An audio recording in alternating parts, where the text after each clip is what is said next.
예, 논리적 사유와 글쓰기 이제 1주차 세 번째 콘텐츠입니다.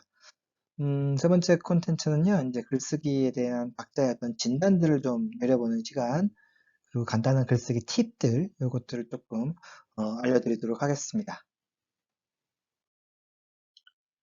예, 원래 우리 수업은 이 학기 2021년 2학기 1주차 이 수업은 원래는 블렌디드 수업이기 때문에 대면 수업을 하지만 지금 우리 4단계예요. 거리두기가 부산광역시가. 그래서 9월 5일까지, 9월 7일까지 모든 수업, 우리 학교의 모든 수업은 다 대면 수업이 안 되고요.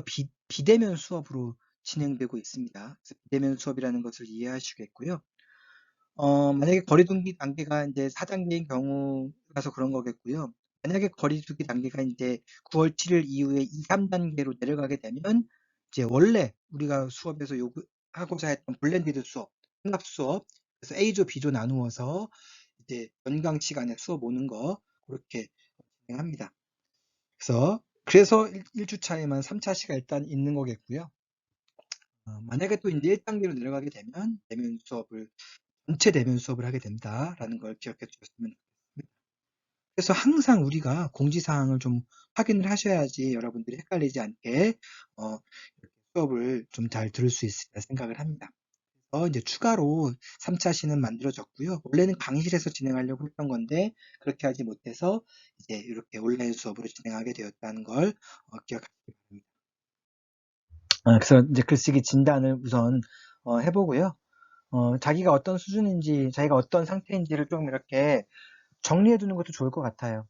이제 오늘은 간단한 설문조사가 있겠지만, 자기의 어떤 글쓰기 능력에 대해서 이제 각자 좀 이렇게 진단을 내려보는 것들, 그런 어떤 글들을 각자 좀 작성해 봤으면 좋겠어요. 예, 뭐 과제는 아닙니다. 예, 그렇다고.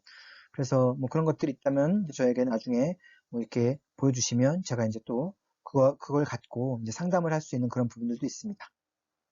근데 어떤 간단한 팁, 이제 뭐, 그래서 뭐, 능숙한 필자에 대한 어떤 이야기들도 같이 한번 진행해 보고자 합니다.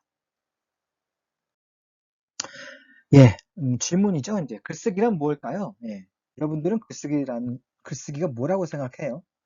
각자 어떤 정의를 내릴 수가 있나요? 글쓰기란 뭡니까? 음, 정의를 한번 내려보시기 바랍니다. 글쓰기란 뭘까요?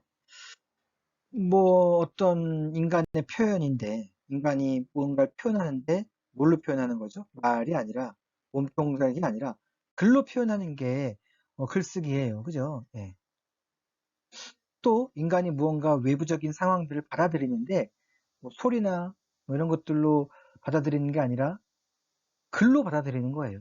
그죠? 예. 글이라고 하는 어떤 분명한 매체를 통해서 표현하고, 매체를 통해서 받아들이는 것. 이게 글쓰기입니다. 따라서 이 글이라고 하는 거는 어찌 보면 인간의 머릿속에 있는 생각들이 이제 효과적으로 표현되어야 될 그럴 필요성이 좀 있는 것 같아요. 그래서 그 효과적인 표현하는 기술들을 잘 못해서 글을 못 쓰는 경우도 있고요. 혹은 아예 이제 생각 자체를 우리가 하지 않아서 어떤 글쓰기를 못하는 경우들도 있는 것 같아요. 그죠? 두 가지 면에서 우리가 좀 진단을 내릴 수가 있겠죠. 여러분들은 어느 것에 속하나요? 여러분들은 생각을 잘하는 사람이지만 표현을 많이 해보지 못해서 그런 거죠. 예, 아마 다들 여러분들은 사고 능력이 뛰어나서 기본적인 생각 능력들이 있다고 생각을 합니다. 예. 자, 이제 제가 자가 진단을 하기 위해서 그냥 한 5가지 정도의 질문을 할 거예요. 그냥 여러분들이 발을 정자로 이렇게 체크하면서 이것에 대한 어떤 질문들에 답을 하시면 되는 거예요. 솔직하게 하시면 돼요. 이걸 뭐 어려운 질문도 아니고요. 복잡한 질문도 아니고요. 예, 그러니까 있는 그대로 설문조사 하듯이 예, 여러분들 솔직하게 대답하시면 됩니다. 첫 번째 질문입니다. 나는 글쓰기가 쉽게 느껴진다. 예, 그냥 쉽게 느껴진다예요. 다른 뜻 없습니다. 예. 그럼 1점이에요. 예, 1포인트 가져가는 거고요. 나는 글쓰기가 어렵게 느껴진다. 그럼 점수 가져갈 수 없어요. 네, 뭐 뜨뜻미지근하게 뭐 쉽게 느껴지기도 하지만 어렵다. 이건 안 돼요. 그냥 분명하게 이분법적으로 일단 나뉩니다. 나는 쉽게 느껴진다. 1점. 아니다. 0점. 이렇게 나누어 가지기 바랍니다. 됐죠? 체크했죠? 예, 다음으로 넘어갑니다. 두 번째 질문입니다. 내가 쓴 글을 누군가에게 보여주고 싶다. 이거 1점. 내가 쓴 글을 아무에게도 보여주고 싶지 않다. 이거 0점. 가능한지 모르겠지만 이제 뭐 글을 즐겨 쓰는 사람들 중에서도 내가 쓴 글을 보여주고 싶지 않은 경우들이 좀 있더라고요. 뭐 일기 같은 경우가 좀 대표적인 그런 글이겠죠. 어렸을 때 저희 부모님은 왜 이렇게 제 일기를 훔쳐보시는지, 예. 저는 어른이 되어서는 절대 그러지 말아야겠다고 생각을 해서, 하여튼 뭐 그러고 있는데, 우리 집 아이들이 일기를 안 쓰네요. 그래서 훔쳐볼 일기가 없습니다. 예, 요즘 아이들은 뭐 일기보다도 뭐 블로그는 아니고요. 핸드폰을 많이 하다 보니까, 그런 것 같습니다. 네, 여담이었고요. 음, 저는 이제 국문과를 나와서 저는 제가 쓴 글을 좀 누군가에게 보여주고 싶어 하는 경향이 조금은 있어요. 그래서 뭐 가끔 뭐 시를 쓴다든가 가끔 뭐 이제 동화도 쓰기도 해요. 이제 그런 걸 쓰면 이제 뭐 와이프부터 시작해서 우리 집 아이들 뭐 아니면 가까운 옆방에 있는 교수님 막 이렇게 보여드려요. 근데 뭐 엉망진창이니까 다들 뭐 별로 좋아하진 않지만 그래도 전 보여주고 싶어 합니다. 또 이제 그뿐만 아니라 뭐 블로그나 뭐 SNS나 이런 데 또 이제 글을 써서 이제 누군가에게 글을 보여주고 싶기도 해요. 그러면 다 1점입니다. 여러분들 뭐 페이스북에 글 남겨서 보여주고 싶어 하는 욕망이 막 강해요. 그럼 1점이고요. 아니야. 나는 보여주고 싶지 않아는 0점입니다. 다음 세 번째 자가 진단입니다. 자신의 블로그 및 페이스북에 하루에 한 번 이상 접속한다. 1점이고요. 접속하지 않는다. 0점입니다. 저는 뭐 페이스북은 하루에 한 번 이상 들어가는 것 같아요. 저는 블로그는 따로 지금은 운영하지 않기 때문에 블로그엔 들어가지 않는데 예전에는 무슨 티스토리인가? 뭐 그런 거 아주 어렸을 때는 저도 이제 뭐 그런 데다 글을 올리게 했었는데 예, 별로 인기가 없어서 접었고요. 뭐 그냥 페이스북으로 간혹 친구들이랑 그냥 이야기하는 정도로만 그렇게 저는 접속해서 뭐 제 상태도 남기기도 합니다. 뭐 아이들과 뭐 하고 놀았다, 뭐 오늘 어디 방문했다, 오늘 날씨가 어떻다 이런 것들을 페이스북에 올리는 정도입니다. 그렇다고 해서 뭐 제 페이스북만 가는 건 아니죠. 제 페이스북에 들어가서 다른 사람의 글들을 보는 거죠. 그게 이제 다른 사람의 블로그에 접속하는 거고 다른 사람의 페이스북에 가는 거예요. 그것까지 포함해서 한 번 이상 접속하면 1점 아니야. 난 그런 거 안 해. 나는 꽁꽁 그냥 싸매고 있어. 예. 나는 그냥 집에 고립되어 있어. 그러면 이제 0점입니다.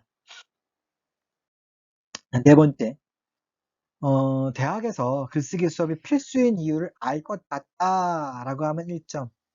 글쓰기 수업이 필수인 이유를 난 전혀 모르겠다. 난 체대 학생이야. 글쓰기 수업 왜 해? 나는 공대 학생이야. 글쓰기 수업 왜 해? 전혀 모르겠어. 정말 싫어. 라고 하는 친구들은 0점이고요. 아니야. 나는 뭐 의료보건 계열 학생이긴 하지만, 나는 뭐 간호대학 학생이긴 하지만, 그래도 우리가 글을 쓰는 게 필요할 거야. 라고 생각하는 것, 그 이유를 알 것 같아. 이유가 분명히 있을 거야. 근데 어렴풋이 그 이유는 이런 것 같아. 라고 하는 게 있다면 1점. 아니야, 난 전혀 몰라. 라고 하면 0점입니다. 네, 그렇게 됐고요. 마지막 다섯 번째 질문입니다. 아니, 하나 더 있나? 헷갈리네요. 예, 글쓰기 수업에 참여하면 글쓰기 능력이 향상될 것 같다. 예, 저랑 이제 한 학기 동안 글쓰기 수업에 참여하는 거예요. 또 뭐 우리 학교에서 하는 뭐 글쓰기 뭐 클리닉 이런 것도 있어요. 그럼 이제 저를 신청하셔서 여러분들 그 클리닉에 신청하시면 되는 거예요. 유창민이에요. 제 이름이. 그죠? 그래서 저나 뭐 다른 선생님이 이렇게 지목해서 뭐 클리닉 신청한 다음에 뭐 강의를 듣고 뭐 질문 사항 있다면 질문 남기시면 돼요. 뭐 도어 시스템이라든가 뭐 교수학습 지원센터에서 뭐 하는 그런 프로젝트들이 있더라고요. 그런 것도 포함해서 글쓰기 수업에 참여하면 난 글쓰기 능력이 향상될 것 같아. 그래, 내가 어떤 나만의 어떤 학업 성취도가 있고 또 표현 능력도 있는 것 같아라고 하는 사람들은 1점 가져가는 겁니다. 아니야. 나는 그런데 참여해도 절대로 늘지 않을 거야. 나는 아주 어렸을 때부터 글쓰기 자체가 싫었어. 죽을 때까지 글 안 쓸 거야. 라고 하면 0점입니다. 좀 과장되게 제가 표현을 하긴 했어요. 예. 자, 이렇게 하고 나니까 여러분들은 몇 점입니까? 카운팅 해보세요. 예. 5점인 친구도 있고요. 예, 뭐 손을 들 수가 없네요. 예, 이게 줌이면 손들기 할 수 있는데, 그럴 수가 없네요. 예, 뭐 4점, 예, 또뭐 3점, 0점도 있을 거고요. 1점도 있을 겁니다. 뭐 2점도 있고요. 2점, 3점이 참 많죠. 예. 대체적으로는 3점, 4점, 뭐 이럴 거고요. 예. 자, 보도록 합시다. 그래서 0점에서 1점은요, 난 하나도 이제 선택하지 않은 거예요. 그냥 아예 쓰기 자체가 싫은 거죠. 쓰기에 대한 이해도 없고요. 자신감도 부족합니다. 지금까지 그냥 학업 성취도, 국어, 영어, 수학, 수리, 언어, 외국어, 이것만 열심히 공부해 왔지. 쓰기 능력, 100일장 독후감 이런 거 나는 전혀 관심 없었어. 예, 그리고 앞으로 나는 그런 거 하지 않은 어떤 직업군을 선택했으니까, 그런 학과에 선택했으니까 나는 관심 없어. 라고 하는 친구들은 아마 0점과 1점일 것 같아요. 자신감이 부족하고요. 2점은 이제 어느 정도 좀 쓰기의 필요성을 좀 인지는 하고 있어요. 대학에서 왜 이걸 배워야 되는지. 아니면 이제 나는 페이스북이나 그런 데 접속함으로써 여기 글을 쓰기는 그러면서 사람들과 글을 통해서 접속을 하네. 이런 것들을 조금 여러분들이 인지하고 있는 친구들은 아마 대체적으로 2점 정도에 해당할 겁니다. 3점은 이제 글쓰기 관심은 굉장히 많아요. 표현도 하고 싶어 하기도 하고요. 그런데 약간 이제 서투른 측면들이 있어요. 그러니까 자가 진단을 내릴 때 나는 잘 쓰지 못하는 것 같아. 좀 어려워라고 하는 어떤 그런 측면이 있는 친구들이 3점입니다. 아마 요 부류가 굉장히 많을 거예요. 제가 지금 설문조사할 수 없으니까. 예, 4점은 이제 글쓰기에 이제 흥미를 아주 가지고 있어요. 예, 흥미를 가지고 있지만 조금 부족한 부분들이 있는 그런 친구들이라고 생각합니다. 4점과 5점은 거의 동일하다고 생각하시면 돼요. 그냥 어떤 개인적인 어떤 차이죠. 그 정도라고 생각하시면 될 것 같고요. 5점은 이제 글쓰기에 자신감도 아주 있는 거예요. 잘 써. 이제 평소에 이제 블로그 활동도 많이 하고요. 평소에 이제 보니까 우리 학교 학생들 막 평소에 막 웹 소설도 쓰는 학생들도 있고요. 아니면 블로그를 굉장히 이렇게 생산적으로 운영하는 학생들도 있고요. 유튜브도 많이 하고 있고요. 그런 친구들은 이제 글쓰기에 자신감 갖고 있고요. 자체를 즐기는 거죠. 예. 사실 그런 것들이 매체라고 하는 것이 동일하기 때문에 글쓰기의 어떤 구조와 그런 어떤 방송 매체는 거의 유사한 형태입니다. 예, 그런 면에서 아주 자신감이 있는 친구들이 이제 5점이고요. 그런 것까지 적극적으로까지는 하진 않아요. 블로그나 이런 것까지 막 아주 굉장히 막 생산적으로 하진 않지만 그래도 흥미를 지니고 있는 경우에는 이제 4점이겠죠. 여러분들은 어디에 속해 있나요? 예. 그렇다고 해서 0점, 1점, 2점 이 친구들이 잘못된 건 아니에요.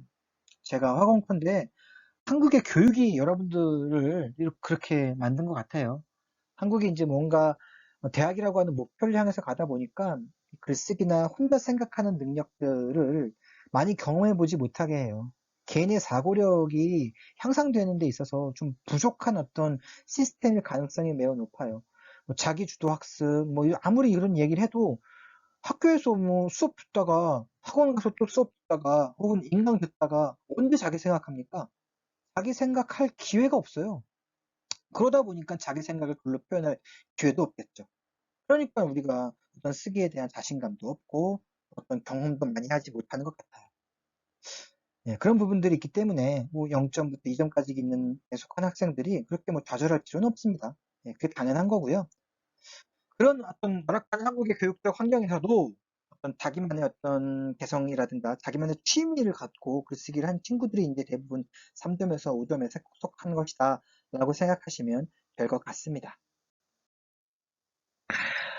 그래서 사실은 우리는 어떤 두려움이라고 하는 것을 조금 없애봐야 될 것 같아요. 두려움은 경험해보지 않으면 두려워요.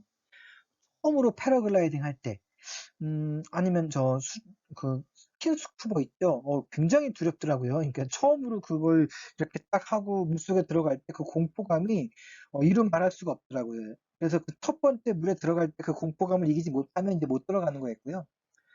근데 그 다음부터는 쉬워져요. 왜 그럴까요? 이거 별거 아니거든요. 그냥 이렇게 숨치기만 하면 되는 건데, 왜 그걸 어려워할까? 또 이제 가이드라인도 있어요. 이렇게. 그리고 또 옆에서 주변에서 이렇게 나를 도와주는 그런 사람도 있고요. 그래서 그렇게 두려운 게 아닌데 경험을 해보면 우리도 마찬가지예요. 이제 글쓰기라는 것을 많이 경험을 하다 보면 그런 두려움들이 차츰 좀 사라지게 되는 거예요. 근데 이제 우리가 그럴 기회가 없었다는 거겠죠, 지금까지는. 그래서 가급적이면 우리 수업은 그 경험을 조금 많이 해보려고 해요. 그래서 계속 써보라고 할 겁니다, 수업 시간에. 그리고 제가 어떤 온라인 강의에서도 요거에 대해서 생각해 보세요. 라고 하는 걸 자꾸 주문할 거예요. 그래서 생각해 보고, 많이 써본 친구들은 글쓰기 능력이 향상되는 거고, 더욱더. 그냥 생각 안 하고 써보지 않으면 이제 글쓰기 능력이 그냥 향상되지 않는 겁니다. 첫 번째, 두려움을 없애기 위해서 우리는 이제 경험을 많이 해볼 것이다. 여러분들의 적극적인 협조가 필요합니다. 예, 우리가 이제 또 글쓰기를 두려워하는 이유가 이제 뭐 경험이 부족해서도 그렇겠지만, 이제 뭐 여러 가지 또 이유들이 있더라고요. 학생들의 이야기를 이렇게 상담을 하다 보면, 선생님, 저는 제 생각이 가다가 자꾸 멈춰요. 생각이 고갈돼요. 아니면 뭐 처음에 생각했던 의도와는 다른 방향으로 자꾸 글이 흘러가는 것 같아요. 뭐 이런 식으로 이야기하는 경우들이 종종 있더라고요. 이 두 가지의 경우는 어쩌면 전체적인 틀을 마련하지 않아서 그런 것 같아요. 개요라든가 방향이라든가 틀이라든가 이런 것들을 아주 잠깐만 생각해 봐도 사실 그렇게 생각의 고갈, 의도와는 다른 방향으로 가는 어떤 그런 일들은 조금 사라질 수가 있을 것 같아요. 그런 부분들을 우리가 앞으로 차츰 수업을 하면서 좀 생각해 보도록 합시다. 주제를 정하고 방향을 정하고 개요를 작성하는 그런 부분들로 이 두려움이 좀 사라질 수 있을 것 같습니다. 두 번째는 이제 표현의 어려움인데요. 이제 표현이라든가 분량. 선생님, 전 아무리 글을 많이 써도 분량이 좀 부족한 것 같아요. 아니, 아무리 저는 글을 써도 표현이 조금 어색한 것 같아요. 이게 맞는 표현인지 모르겠어요. 라고 하는, 경우들도 종종 있더라고요. 근데 사실은 이것도 그런 것 같아요. 다른 사람이 어떻게 표현하는지를 조금 우리가 봐야 할 필요성이 있습니다. 이게 참 중요한 게 수학이나 영어 같은 경우에는 다른 사람이 어떻게 하는지가 별로 중요하지 않아요. 내가 그냥 열심히 뭐 문제를 풀고 이해하고 뭐 나 혼자 이렇게 나의 고독한 싸움이긴 한데 이 글쓰기라고 한다는 거는 그거 약간 좀 다른 것 같아요. 나 혼자 고독한 싸움이기도 하면서 다른 사람은 어떻게 표현하는지, 다른 사람은 어떻게 분량을 채우는지 어떤 소재를 갖고 이런 어떤 구성 전략을 갖고 분량과 표현을 커버하는지에 대해서 우리가 조금 다른 사람을 벤치마킹할 필요성이 있습니다. 적극적으로 의사소통을 하다 보면 자연스럽게 해결되는 그런 부분이 있는 거예요. 우리가 이제 대면 수업을 하게 될 경우에는 뭐 강의실에서 다른 사람들이 어떻게 이야기하는지 직접 들어볼 수 있어서 조금 도움이 되는 경우가 있는데 이제 온라인 수업은 좀 그러지 못하니까 제가 가급적이면 다른 사람들은 어떻게 표현했는가에 대한 샘플들을 이렇게 여러분들에게 좀 제공해 보려고 해요. 그럼 그 샘플들을 토대로 해서 벤치마킹을 하시면 여러분도 충분히 어떤 표현이나 분량의 문제를 해결할 수 있지 않을까 그런 생각이 들기도 합니다. 글쓰기라고 하는 게 말하는 것과는 달리 뭐 즉각적인 반응이 이루어지지 않다 보니까 좀 이렇게 다른 사람이 어떻게 생각할까라고 이제 염려하고 두려워하는 경우도 종종 있는 것 같아요. 근데 요즘에는 뭐 블로그나 뭐 여러 가지 뭐 페이스북이나 이런 걸 통해서 즉각적인 반응들이 오니까 자기의 글에 대해서 이건 좀 잘못됐구나, 이건 좀 잘 되었구나 이렇게 좀 이렇게 수정할 수 있는 기회가 좀 더 많아지긴 한 게 사실이기도 합니다. 예, 우리 수업은요, 이제 과정 중심 글쓰기라고 해요. 그래서 여러분들이 뭐 직접 글들을 이렇게 조금 어떤 과정에 맞추어서 좀 글을 쓰는 겁니다. 결과 중심 쓰기는요, 그런 과정들을 생략하고 그냥 어떤 결과로만 이렇게 제출한다라고 생각하시면 될 것 같아요. 그래서 과정 중심 접근 방법은요, 쓰기 전 단계가 있고, 쓰기 단계가 있고, 쓰기 후 단계가 있는 것이다. 라고 생각하시면 됩니다. 쓰기 전 단계에서는 뭘 할까요? 당연하겠죠. 쓰기 전 단계에서는 뭐, 어떤 주제를 선정하고, 소재를 찾고, 뭐 방향을 정하고, 개요를 작성하는 게 쓰기 전 단계가 되는 거겠고요. 쓰기 단계는 이제 그 개요에 맞추어서 문장을 생성하고, 단락을 생성하고, 적합한 어휘들을 집어넣는 게 쓰기 단계겠고요. 그럼에도 불구하고 이제 마지막에 뭔가 잘못된 부분이 있다면 수정하고 고치는 단계가 이제 쓰기 후 단계가 되는 겁니다. 그래서 이제 과정 중심의 쓰기는 이제 주로 중심이 여러분에게 있어야 돼요. 그러니까 어떤 사람들은 선생님이 도와야 되는 거 아니냐라고 이야기하는데 글쓰기라고 하는 거는 무엇보다 사실 여러분들이 쓰는 건데 거기에 제가 이렇게 할 수 있는 방법은 방향을 정해주고 어떤 틀을 만들어주고 그런 다음에 이제 여러분들이 쓴 글이 잘 되는지 안 되는지 조언을 해주는 정도이지 가장 중요한 건 여러분들이 무언가 쓰는 게 가장 전 중요하다고 생각합니다. 그래서 중심이 여러분에게 있고, 그 다음에 이제, 여러분들이 쓴 글을 제가 읽어봐주고, 다른 친구들에게 발표하고, 그런 과정에서 뭔가 여러분들의 글쓰기 능력이 향상될 수 있을 것이다. 이게 이제 과정 중심 방법의 가장 핵심이다라고 생각하시면 될 것 같습니다. 여러분이 중심이라는 생각을 갖고, 제가 수업 시간에 이제 여러분들에게 뭐 생각해 보세요라고 하는 게 있다면 적극적으로 여러분들 생각해 보시고 간단하게 그것들을 노트에 끄적이는 게 이게 저는 가장 중요하다고 생각을 해요. 그냥 가만히 앉아서 흘러가는 식으로 해서는 절대로 여러분들의 어떤 글쓰기 능력이 향상되진 않습니다. 가장 중요하겠고요. 적극적인 자세, 탐구하는 자세, 뭔가 만들려는 자세를 여러분들이 매 수업 시간마다 여러분들이 무언가 온라인 수업일지라도 노트 필기 좀 하시고 어떤 생각해보기 문제에 대한 작문 활동들도 축적해 나간다면 결과적으로 여러분들에게 도움이 되는 수업이 될 수 있으리라 생각을 합니다. 예, 오늘 뭐 아까 이제 자가 진단을 다 하셨겠지만 자가 진단을 하고 나니까 뭐 여러 가지 생각들이 들었을 거예요. 이제 정리 차원에서 오늘 조금 우리가 이 한 학기 동안 수업을 진행하는데 글쓰기 기억해야 될 두 가지 팁을 조금 간단하게 알려드리려고 합니다. 첫 번째 팁은요, 가장 뭐, 좀 쉬운 팁이라고 생각을 합니다. 근데 우리가 간과하죠. 어떤 학생들은 참 어려운 주제, 어려운 글감을 찾아서 글을 쓰려는 경향들이 있더라고요. 그게 아니라 글은 어차피 표현하는 거니까 내가 가장 자신 있는 어떤 글감들을 찾는 게 중요한 것 같아요. 그게 참 중요하겠죠. 여러분들 뭐 노래방에 가서 노래 부르는데 처음 듣는 노래, 어려운 노래를 부릅니까? 아니잖아요. 내가 즐겨 듣는 노래, 가장 잘 부를 수 있는 노래를 불러서 표현을 하잖아요. 그죠? 저도 뭐 가장 잘 부르는 노래만 부르지, 처음 불러보는 노래는 뭐 그렇게 쉽게 도전하지 않거든요. 막 연습을 해야지 이제 도전할 수가 있겠죠. 글도 마찬가지예요. 어, 내가 관심 있는 것, 가장 가까운 곳에 있는 곳에서 어떤 글감들을 좀 찾아보고요. 가장 잘할 수 있는 것, 자신 있게 표현할 수 있는 내용이 무엇인지를 먼저 생각한 다음에 좀 글을 시작했으면 좋겠습니다. 그런 생각 없이 그냥 무턱대고 이제 제가 어떤 질문들을 할 텐데 뭐 가장 기억에 남는 사건은 무엇인가요? 라고 하면 막 너무 어려운 막 3살 때 기억 나지도 않잖아요. 그죠? 5살 때 기억 잘 나지도 않아요. 막 어려운 곳, 먼 곳 찾으려고 해요. 그러지 말고 가장 가까운 곳에서 가장 쉽게 여러분들이 찾을 수 있는 곳에서 글감을 찾아내었으면 좋겠습니다. 꼭 기억하시기 바랍니다. 이게 기억해야 할 첫 번째 이제 팁이 되는 겁니다.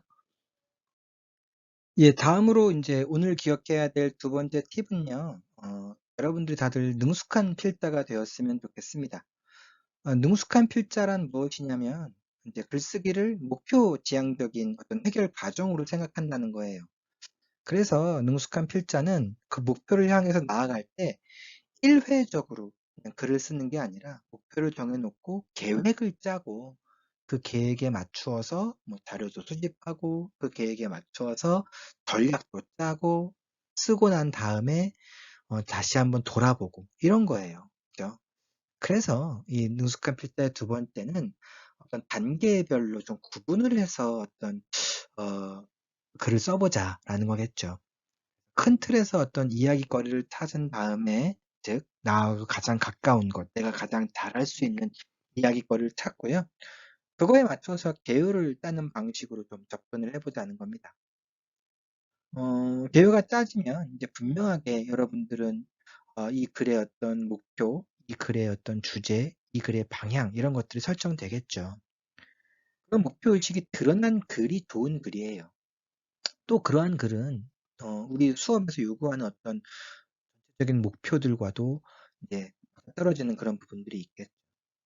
그래서 뭐 글쓰기 팁 첫 번째에서 이야기했듯이 가장 가까운 어떤 일상적인 어떤 문제 의식에서 출발해서 그것을 조금 이제 좀 아주 틀을 갖춘 형태로 만들어내기 위해서 이제 좀 메모도 하고 자료도 찾고 개요도 짜고 그걸 토대로 뭔가 초고를 써보고 초고 쓴 것을 쓰고 나서 바로 제출하는 게 아니라 다시 한번 고쳐보고 상담도 받고 그런 시간들을 조금 이렇게 가져보는 것. 이게 오늘 기억해야 될 두 번째 팁입니다. 사실 이 두 번째 팁은 과정 중심 글쓰기라고 할 수가 있겠죠. 이 첫 번째 팁과 두 번째 팁을 좀 잘 기억해 주시기 바랍니다. 예, 이제 마지막으로 1주차 강의를 마치면서요. 이제 1주차의 세 번째 콘텐츠였습니다. 예, 마지막 콘텐츠죠. 예. 그래서 앞부분은 이제 자가 진단을 해볼 것에 대해서 여러분들에게 조금 이렇게 강의를 진행해 봤었고요. 그 다음에 그 자가 진단을 통해서 여러분들이 어떤 지금 위치에 와 있는지를 다들 아마 여러분들이 알 거라 생각을 합니다. 어, 그래서 여러분들이 부족한 게 있다면 이제 보완해 나가시면 이 수업에서 얻어가는 게 있는 거겠죠. 강의 마지막 부분에 능숙한 필자의 요건, 즉 과정 중심 글쓰기를 실천하는 게 이 능숙한 필자의 요건이다라는 것을 꼭 유념하셨으면 좋겠고요. 그때 아마 자연스럽게 여러분들의 어떤 두려움 없는 글쓰기가 진행될 수 있을 것입니다. 언제든지 여러분들 궁금한 사항이 있다면 적극적으로 저에게 어떤 메일을 보낸다든가 연락을 취하시면 여러분들과 의견을 나누는 그런 선생님이 되도록 하겠습니다. 예, 이상으로 1주차 모든 강의를 마치도록 하겠습니다. 문학인문교양학부 유창민 교수였습니다.